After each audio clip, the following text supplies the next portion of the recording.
Oui, je pense que c'est une victoire claire et logique. Dès le début du match, on était bien.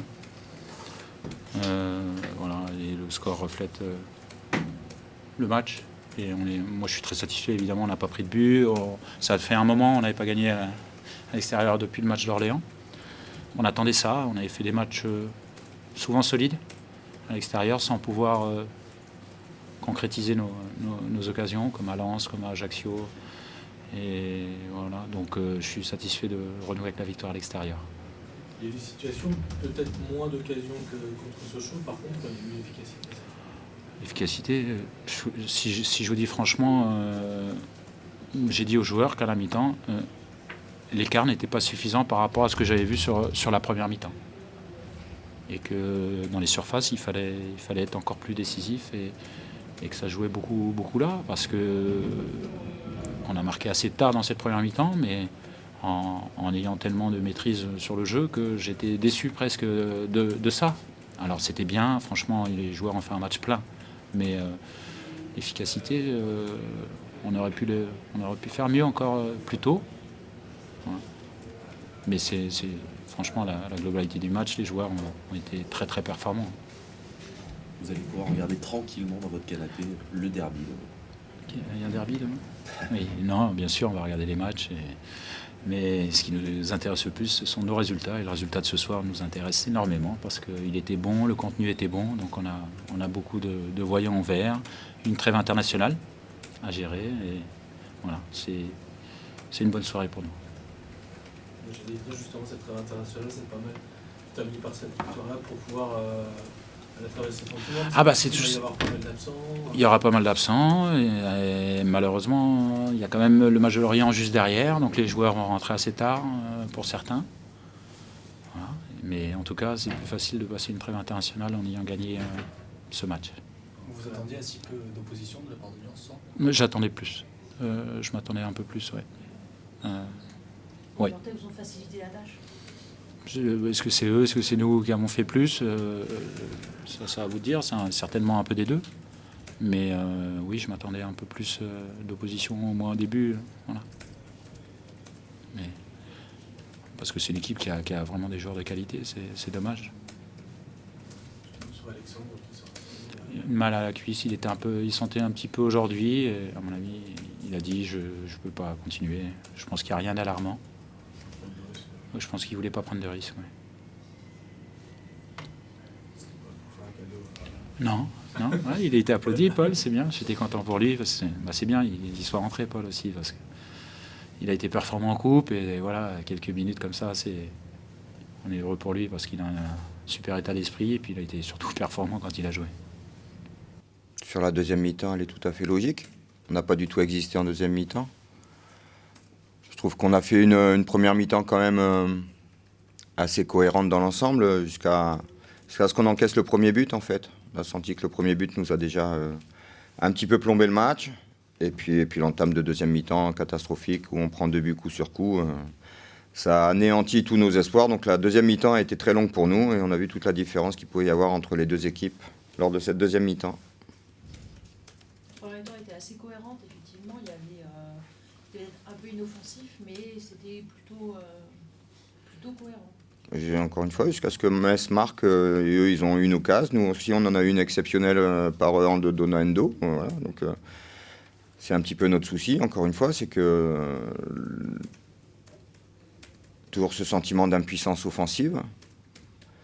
L'impression qu'on peut jouer des heures et des heures sans pouvoir marquer. Donc, et puis en plus, toujours ce même sentiment que dès qu'on encaisse un but, derrière, c'est un petit peu la fin du monde parce que on sent que ça va être difficile de revenir dans le match parce que, encore une fois, cette impuissance qui nous joue des mauvais tours et qui nous empêche d'avoir des réactions, d'orgueil, de choses comme ça. On n'a même pas senti... c'est un petit peu ce qui m'énerve le plus, c'est justement de ne pas sentir de réaction. Quand on encaisse un but, au lieu d'avoir une réaction d'orgueil, de fierté, de compétiteur, tout simplement, on sent que derrière, c'est plombé. C'est ça le plus inquiétant peut-être, c'est ce manque de réaction-là, ce manque Ouais, c'est ce que j'ai dit aux joueurs après le match. Moi, c'est ce qui me navre le plus. On sait très bien qu'il y a un monde d'écart entre Metz et nous. Ils sont premiers, ils ont des joueurs de niveau Ligue 1. Techniquement, c'est supérieur à nous. Athlétiquement, on a vu la différence qu'il y avait aussi. En termes d'individualité, notamment sur le plan offensif, ils ont des individualités qui sont supérieures aux nôtres, il n'y a pas de souci. Mais encore une fois, il faut qu'on arrive à compenser par beaucoup d'orgueil et de détermination, ce qu'on a réussi à faire jusqu'à 0-0. Après une fois qu'ils ont ouvert le score, après c'est fini pour nous. On n'existe plus, on n'est plus là. J'ai l'impression qu'il n'y a pas de leader sur le terrain, qu'il n'y a personne qui est capable de secouer le cocotier et de dire on y va, quoi. C'est exactement ça. Il n'y a pas de réaction ni individuelle ni collective. On sent que tout le monde est plombé et que voilà, on encaisse un but et c'est la fin du monde, quoi. Voilà, on a malgré tout tenté de rameuter un petit peu tout le monde à la mi-temps, de rebooster tout le monde et de relancer un petit peu toutes les énergies, mais les 3 premières minutes de la deuxième mi-temps sont bonnes, et puis il y a ce deuxième but là, et puis alors là c'est extinction des feux, et il n'y a plus rien, il n'y a plus personne, et voilà, quoi, on encaisse le troisième. En plus, eux, ils mettent vraiment des buts magnifiques, bien amenés, bien construits, bien finis, donc voilà, on peut mesurer toute la différence qu'il peut y avoir entre Metz et nous. Pour la suite, justement, tu te sens un peu impuissant. En tout cas, aujourd'hui, tu es une équipe qui enchaîne les matchs, mais qui, effectivement, t'attends toujours ce sursaut de... Ben oui, je suis comme les spectateurs, je suis comme les supporters, je suis comme les dirigeants, je suis comme les gens de mon staff. On attend et ça vient pas. Il y a des signes encourageants, positifs de temps en temps. Et puis encore une fois, dès qu'on encaisse un but, et on est plombé et on n'arrive pas à réagir. Donc voilà, il faut qu'on travaille là-dessus. Voilà. Toi, c'est essentiellement dans la tête. Je sais pas, vous avez vu le match? C'est tactique. Il y a une différence de niveau entre les deux équipes, c'est évident. Voilà, encore une fois, les 35 premières minutes, on tient la dragée haute au leader, il n'y a pas de souci. Voilà, donc si dès qu'on encaisse un but, c'est plombé derrière, c'est le problème, c'est quoi? C'est mental, c'est physique, c'est technique? Pour moi, il est mental. Voilà. Les joueurs ont perdu confiance en eux. Ben, certainement, hein. De toute façon, ça fait 12 matchs sans victoire qu'on connaît, quoi. Donc 12 matchs, c'est long, hein. C'est une éternité. Donc oui, certainement qu'il y a un manque de confiance, mais on le sent de toute façon, et c'est ce qui fait que dès qu'on sent que les événements ne tournent pas dans notre sens, eh ben, on est fragile. C'est évident, mais on ne le cache pas et on le sait et on travaille là-dessus. Après, le football, c'est 11 contre 11 et il y a des moments de vérité dans un match que nous, on n'arrive pas pour l'instant à bien aborder. C'est comme ça. Voilà. Est-ce que la trêve internationale pourrait changer? Ben, je sais pas, les joueurs, on va pas les transformer, on va pas rendre des joueurs qui ont du mal à marquer en des joueurs qui deviennent efficaces comme ça du jour au lendemain. Donc voilà, il faut remobiliser les troupes, il faut vraiment prendre conscience qu'on est dans le dur et que on a besoin de prendre des points, on a besoin de gagner des matchs.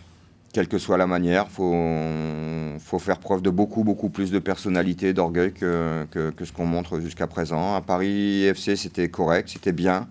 Mais je pense que même à Paris FC, si on avait encaissé le premier but, derrière, je ne suis pas sûr qu'on aurait été capable de réagir. Donc voilà, il faut qu'on travaille là-dessus encore et encore. Et, voilà, moi, j'assume tout. Hein, vous savez, je ne me suis jamais défilé dans ma vie, donc c'est pas maintenant que je vais me défiler. Je sais que j'ai un groupe qui bosse bien, qui s'accroche, mais ça suffit pas, quoi. Aujourd'hui, il faut autre chose que ça. Il faut des guerriers, il faut des compétiteurs. C'est à nous, staff, à faire aussi en sorte de ne pas les lâcher, de les aider encore et encore et encore. Quand vous dites je me défie pas, vous assumez les résultats en fait. Ben oui, j'assume tout, madame. J'assume tout. Voilà, j'assume tout, il n'y a pas de problème. Je suis le coach, c'est la position du coach qui est celle d'assumer tout, donc il n'y a pas de problème, j'assume tout. C'est pas vous qui êtes devant le but. C'est pas moi qui suis devant le but, c'est pas moi qui marque pas les occasions, voilà, mais encore une fois, moi je fais un métier qui est formidable, mais qui est dur dans les moments où on gagne pas beaucoup de matchs. Mais voilà, moi je reste combatif, je reste comment vous dire, digne. J'essaie de rester le plus digne possible dans la défaite et dans les moments difficiles. Donc je vais pas me défiler, je vais affronter ça les yeux dans les yeux avec tout le monde, avec la presse et avec les joueurs, il n'y a pas de souci. Mais encore une fois, c'est dans les moments difficiles qu'on voit la capacité des gens à se relever. Moi, je reste combatif et je garde confiance dans mes joueurs, dans mon groupe. Je pense qu'ils sont aussi, eux, conscients de ce qui nous manque aujourd'hui. Et puis voilà, quoi. Mais ceux qui ont pu rêver à un moment donné peuvent se rendre compte qu'entre une équipe qui joue la montée comme Metz et puis la nôtre, il y a un monde d'écart, quoi. Voilà.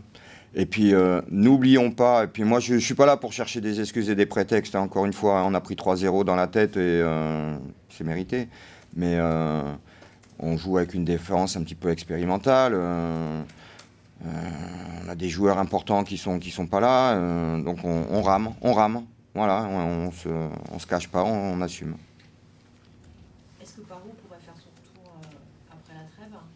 Mais il souffle, on fera le point début de semaine quand on va reprendre l'entraînement, on espère, ouais, mais il souffle, il a fait des matchs aussi avant et l'équipe gagnait pas pour autant, donc c'est pas le retour de Issouf Parot qui va nous aider à marquer des buts et à